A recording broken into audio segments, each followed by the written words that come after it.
Mario Dumont a de vraies bonnes sources.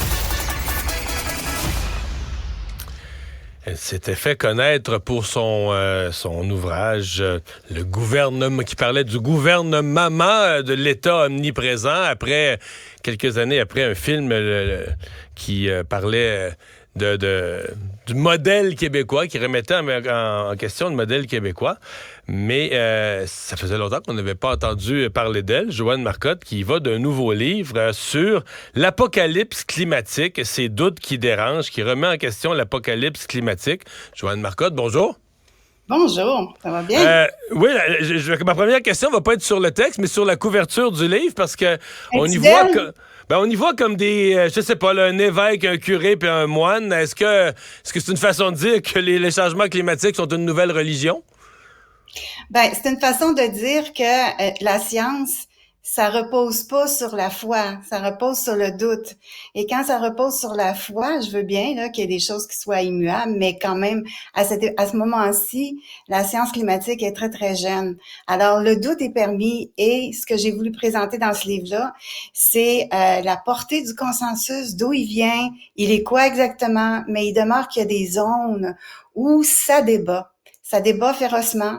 Puis ça fait que c'est intéressant d'avoir un contrepoids à ce qu'on entend habituellement, l'espèce d'approche apocalyptique, catastrophiste, là. Et c'est ce que j'ai voulu présenter, un contrepoids à tout ça. Si quelqu'un vous demandait, est-ce que c'est un livre climato-sceptique, là, le gros mot, l'accusation suprême, est-ce que c'est un livre climato-sceptique? Puis qu'est-ce que ça veut dire pour vous, climato-sceptique? Ouais, OK, ouais. Commençons par ça. C'est quoi la définition de climato-sceptique?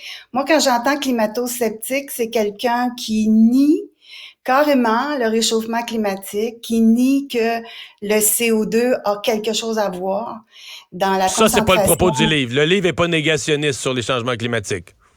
Non, les changements, tu peux pas être négationniste sur les changements climatiques. Les changements climatiques existent depuis toujours.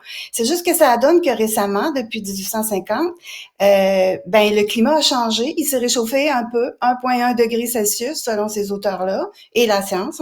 C'est ce que dit le GIEC, en tout cas.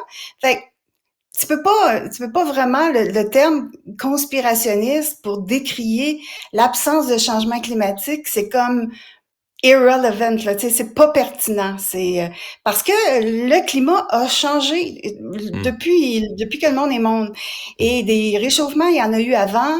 Et donc, on peut pas être négationniste sur les réchauffements climatiques. Mais le questionnement, c'est est-ce que le réchauffement climatique, puis là, vous avez là-dedans des experts que vous citez qui vont d'un côté et de l'autre, mais est-ce que le réchauffement climatique est provoqué par l'action humaine, par le CO2, par le fait de brûler des hydrocarbures? C'est ça la question. L'autre endroit où où il y a un consensus, c'est que quand on brûle des combustibles fossiles, on augmente la concentration de CO2 dans l'atmosphère. Il y en a même qui doutent de ça. C'est ça, ok? C'est vraiment ça. Donc, tu peux pas être conspirationniste là-dessus non plus. Mais là où il y a un doute et là où ça débat férocement entre plusieurs scientifiques, c'est est-ce que ce réchauffement-là est essentiellement, retenez le mot essentiellement et entièrement la responsabilité cette augmentation de CO2 dans l'atmosphère et donc de brûler des combustibles fossiles. Et il y en a comme les gens qui offrent un contrepoids, ce qu'ils disent, eux, c'est que le climat est tellement complexe, un peu comme la bourse, là, tu sais, c'est tellement complexe, la science est tellement jeune que c'est comme rien qu'il y a des influences qui sont dues à la variabilité naturelle du climat, aux océans, en tout cas, il y a plein de trucs qui viennent affecter le climat et d'attribuer ça essentiellement et entièrement à l'activité. Tu sais, quand on dit activité humaine, on parle de CO2, là. C'est pas tout à fait juste d'après eux. Fait qu'ils demandent encore plus de recherche. Puis ça a beaucoup de conséquences, là, de penser ça, d'attribuer à l'activité humaine 100% du réchauffement. Qu'est-ce que ça veut dire? Ben, ça veut dire qu'il y a des milliers de milliards de dollars qui sont investis pour des transitions énergétiques qui peut-être pourraient aller un peu plus graduellement, moins brutal un peu, on pourrait peut-être, tu sais. Alors, les conséquences sont graves aussi sur le fait de la santé mentale. T'as de l'éco-anxiété. Ça, vous en parlez d'éco-anxiété, là. Ça, c'est quelque chose qui semble vous toucher, l'éco-anxiété des jeunes. Toute la gang. Parce Oui. que là, évidemment, quand on fait des discours de fin du monde qui sont repris partout, il y a des jeunes qui veulent plus avoir d'enfants, là. Il y a des gens, c'est fou. Il y a des gens qui veulent plus avoir d'enfants. Il y a une étude qui a été faite que je relate ici, là. La moitié des élèves de 16 à 25 ans avaient plus d'espoir pour l'humanité. Il y avait juste plus d'espoir pour l'humanité, là. Alors, ils dorment plus, ils font des cauchemars. Tu sais, ça aide pas quand le secrétaire général des Nations Unies sort avec la terre pleure, la terre brûle, la terre bouille, et ils sont tous choqués de ça. En fait, le thème du livre, si j'avais à donner un autre titre, ça serait alarmer de l'alarmisme. Tu sais, il faut s'en alarmer parce qu'à quelque part, les conséquences sont trop graves sur les jeunes, sur les parents. Ils veulent plus étudier, ça donne quoi d'étudier? Tu sais, vous allez mourir de vieillesse, moi je vais mourir du climat. Ça n'a pas de sens. Faut vraiment faire attention là au titre Il y a un chapitre intéressant sur les événements météorologiques extrêmes. Évidemment, Oui, qui m'interpelle. Moi, nous, dans les médias, on couvre ça. Puis il y en a où les experts, exemple, les ouragans qui sont de plus en plus forts. Ça, il semble que l'eau est plus chaude, plus de mouvement. Bon, OK. D'autres fois, moi-même, je me dis, OK, dans les médias, même je regarde aux États-Unis, on semble parler comme si c'était une évidence que ça, c'est les changements climatiques. Alors que quand tu vérifies, tu te dis, ben, il n'y a pas d'augmentation si sensible que ça. Et ça, vous décortiquez ça, là. Parce que là, maintenant, ils vendent, c'est de la faute des changements climatiques. Il fait chaud une journée, c'est le changement climatique. Il mouille 2 jours de suite, c'est le changement climatique. Non, mais il y a une tendance naturelle à tout expliquer par ça, là.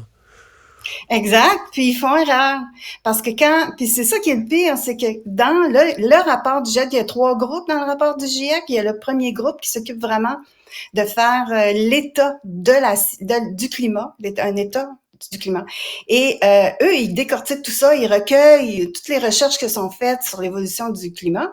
Puis il faut pas se tromper, le climat égale pas la météo, hein. Le climat, c'est la moyenne de la météo pendant 30 ans.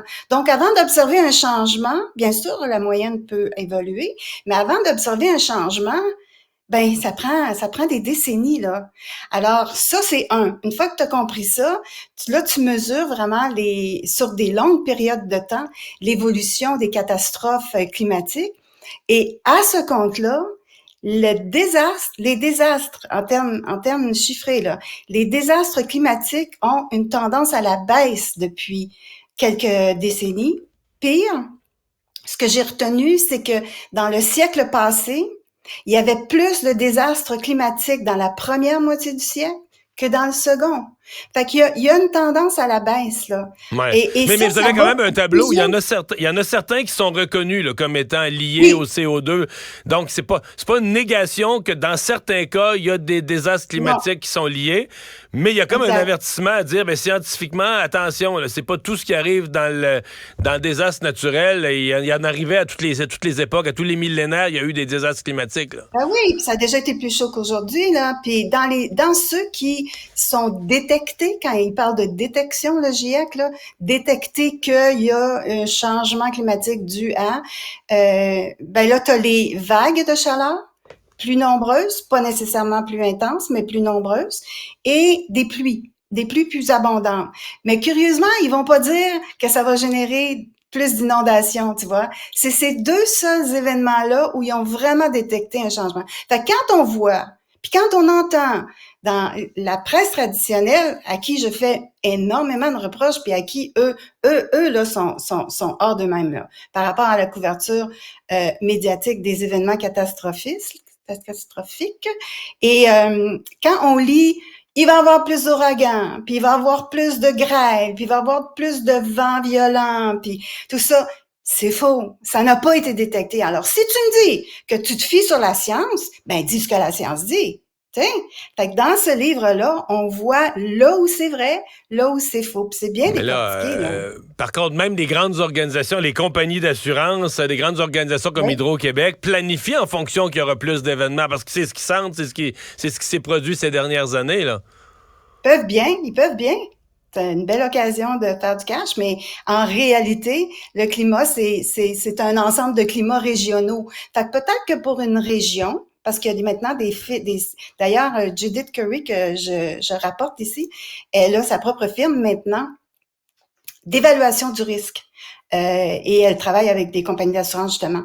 Et elle comprend, elle, que tu peux pas évaluer le climat global, là, t'sais. Alors, dépendamment des régions, tu as les influences qui sont différentes. Il y en a qui sont sur le bord de la mer, il y en a d'autres qui sont en pleine région du milieu. Fait que oui, c'est ça. Ils peuvent bien le dire, ils peuvent bien monter les primes, mais s'ils se fient vraiment sur les rapports du GIEC, puis sur les rapports de leur localité, là, ils peuvent arriver à autre chose. Est-ce qu'il faut devenir carboneutre en 2050? Tu peux bien le dire, mais c'est impossible. Eux, leur constat, c'est que c'est impossible de faire ça. D'ailleurs, on est bien mal parti, là. Mais non seulement ils disent que c'est impossible, pour eux, c'est peut-être même pas pertinent. Tu peux mieux investir dans l'adaptation, tu peux mieux développer économiquement des pays en développement. Ça va les aider, étant un peu plus riches, ça va les aider à se prémunir contre les désastres météorologiques. T'sais. Fait que à ce moment-là, eux autres, ils ont tendance à dire réorientons nos efforts. Oui, continuons la recherche, pas de trouble, mais pour l'instant, réorientons une part de ces investissements vers l'adaptation aux événements catastrophiques. Joanne Marcotte, merci beaucoup. Ces doutes qui dérangent, l'apocalypse climatique, vraiment, point d'interrogation. Merci d'avoir été là. Merci Mario. Bye. Au revoir.